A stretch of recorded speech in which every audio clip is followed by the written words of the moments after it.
Bismillahirrahmanirrahim. Assalamualaikum warahmatullahi wabarakatuh. Anak-anak yang Bapak banggakan, dalam pembelajaran kali ini, Bapak ingin mengangkat topik tentang aturan penulisan kata majemuk, atau biasa juga disebut dengan gabungan kata. Nah, supaya pembelajaran kita berlangsung lebih efektif, Bapak ingin membagikan PowerPoint terlebih dahulu kepada kalian agar kalian bisa lebih mudah menyimaknya. Penulisan gabungan kata atau biasa kita kenal dengan kata majemuk. Ada aturan-aturan penulisannya atau kaidah penulisannya. Kaidah-kaidah yang akan Bapak sampaikan di sini mengacu pada Pedoman Umum Ejaan Bahasa Indonesia yang dikeluarkan oleh Kementerian Pendidikan dan Kebudayaan tahun 2016. Anak-anak yang Bapak banggakan, kalian bisa mencermati tayangan berikut ini. Dalam sebuah teks ada kalimat yang berbunyi seperti ini. Untuk menjadi kaya dan dapat melipat gandakan kekayaan hingga berkali-kali, Anda tak perlu pergi ke dukun atau tempat angker. Nah, ini kan seringkali kita melihat di televisi, membaca berita, ada orang-orang yang berusaha melipat gandakan kekayaannya dengan cara pergi ke dukun atau tempat angker. Nah, ini sebuah tindakan yang keliru. Pada teks ini, Bapak membuat warna merah pada kata melipat gandakan. Kata melipat gandakan itu berasal dari kata majemuk, yaitu lipat ganda, lipat ganda. Jadi ada dua kata yang menyatu, lipat ganda, yang bila diberi imbuhan mekan menjadi melipat gandakan. Tertulis disambung. Asal-usulnya lipat ganda tertulis terpisah, lalu ketika diberikan imbuhan mekan, melipat gandakan, ditulis secara serangkai atau tersambung. Sedangkan kalau diberi imbuhan ber, menjadi berlipat ganda. Berlipat ditulis serangkai, sementara ganda terpisah. Jadi ada aturan-aturan yang membedakan bagaimana cara membuat penulisan yang terkait dengan kata majemuk. Nah, aturan-aturan lebih lengkapnya bisa kalian cermati tayangan berikut ini. Yang pertama, aturan tentang kata majemuk adalah unsur gabungan kata yang lazim disebut kata majemuk termasuk istilah ditulis terpisah. Jadi ada yang ditulis terpisah, sementara itu ada keterangan gabungan kata yang sudah padu ditulis serangkai. Jadi ada yang ditulis terpisah, ada yang ditulis serangkai. Contohnya yang ditulis terpisah seperti ini.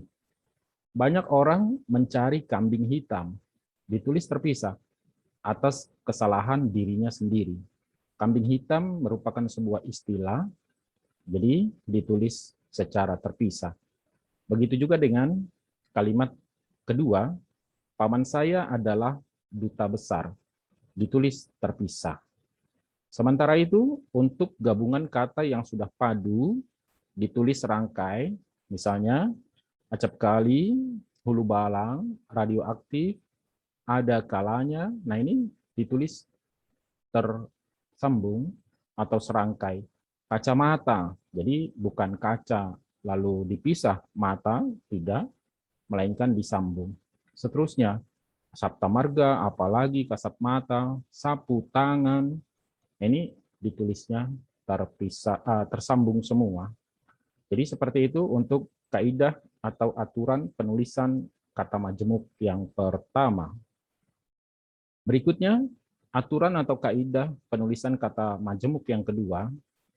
Gabungan kata yang penulisannya terpisah tetap ditulis terpisah jika mendapat awalan atau akhiran. Jadi maksudnya adalah jika mendapat awalan saja atau akhiran saja. Jadi seperti itu. Contohnya, lihat, penonton bertepuk tangan. Tepuk tangan terpisah, diberi awalan saja, bertepuk tangan, tetap ditulis terpisah. Begitu juga dengan setelah berolahraga, keringatnya menganak sungai, mengalir seperti anak sungai. Menganak sungai ditulis menganak tersambung, lalu sungainya terpisah. Seperti itu. Begitu halnya dengan gabungan kata yang mendapat awalan dan akhiran sekaligus. Jadi kalau seperti tadi, diberi mekan, mei gitu, jadi awalan dan akhiran sekaligus, maka penulisannya serangkai atau tersambung. Contoh kalimatnya, kita harus berani mempertanggungjawabkan.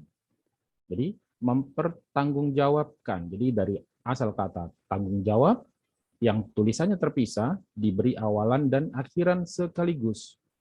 Maka penulisannya ditulis tersambung atau serangkai, mempertanggungjawabkan. Berikutnya contoh yang kedua, waspadalah, banyak orang menyebarluaskan berita hoax.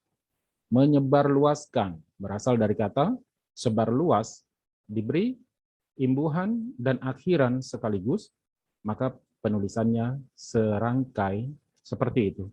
Berikutnya, aturan yang ketiga atau yang terakhir, gabungan kata yang dapat menimbulkan salah pengertian ditulis dengan menggunakan tanda hubung di antara unsur-unsurnya. Contohnya begini. Kita lihat, ada sebuah rombongan, ini ada tulisan anak istri pejabat ikut dalam rombongan itu. Anak istri pejabat. Nah, gabungan kata ini bisa menimbulkan salah pengertian. Siapa yang ikut dalam rombongan itu? Apakah anaknya atau anak dan istri pejabat itu? Jadi ada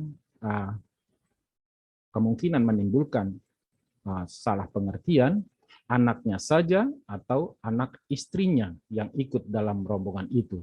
Nah, supaya tidak menimbulkan salah pengertian, penulisannya dibedakan dengan memberi tanda hubung atau strip. Jadi contoh begini, kalau yang ikut dalam rombongan itu adalah anak istrinya, jadi anaknya ikut, istrinya ikut, penulisannya anak istri strip pejabat. Akan tetapi kalau yang ikut adalah anaknya saja, penulisannya adalah anak strip istri pejabat. Jadi maksudnya anak dari istri pejabat. Seperti itu. Jadi anaknya saja yang ikut. Contoh yang lain, kita lihat, kami membeli buku sejarah baru. Nah ini, buku sejarah baru juga bisa menimbulkan salah pengertian. Jadi kalau kita menulis buku sejarah baru, berarti yang baru adalah buku sejarahnya. Jadi bukunya yang baru. Kalau bukunya yang baru, penulisannya buku sejarah baru. Akan tetapi kalau yang ditulis adalah sejarah baru, artinya sejarah zaman baru, jadi kondisi-kondisi yang baru, maka penulisannya adalah buku strip sejarah baru. Seperti itu. Nah, anak-anak yang Bapak banggakan, demikian yang bisa Bapak sampaikan untuk pembelajaran kali ini. Terima kasih atas perhatian kalian. Seperti biasa, jawaban kalian tentang tugas-tugas yang Bapak berikan terkait dengan penulisan kata majemuk ini dapat nanti kalian kirim secara pribadi lewat WA Bapak.